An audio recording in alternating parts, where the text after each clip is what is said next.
அமெரிக்காவின் ஒரு கடும் பனிப்பொழிவு உள்ள இரவு, ஒரு செல்வந்தர் தன் வீட்டு வாசலில் குளிரில் நடுங்கும் முதியவரை பார்த்தார். ஐயா, இந்த குளிரில் போட உங்களிடம் கம்பளி ஆடைகள் இல்லையா? உங்களுக்கு குளிரவில்லையா? என்னிடம் கதகதப்பான ஆடைகள் இல்லை. ஆனால் பல வருடங்களாக நான் இதற்கு பழகிவிட்டேன். சிறிது நேரம் காத்திருங்கள், நான் வீட்டிற்குள் சென்று உங்களுக்கு நல்ல ஆடைகளை எடுத்து வருகிறேன். அந்த ஏழை முதியவர் நம்பிக்கையுடன் காத்திருந்தார். ஆனால் செல்வந்தர் உள்ளே சென்றவுடன் தன் வேலையில் மூழ்கி முதியவரை அறவே மறந்து போனார். மறுநாள் காலை செல்வந்தருக்கு முதியவரின் நினைவு வந்தது. ஓடி வந்து பார்த்தபோது முதியவர் குளிரால் உயிரிழந்திருந்தார். அவர் கையில் ஒரு கடிதம் இருந்தது.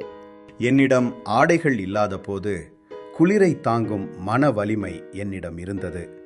ஆனால் நீங்கள் உதவி செய்வதாக வாக்குறுதி அளித்தபோது நான் உங்கள் வார்த்தையை நம்பி அந்த வலிமையை இழந்துவிட்டேன். உங்கள் வாக்குறுதியே என்னை கொன்றுவிட்டது.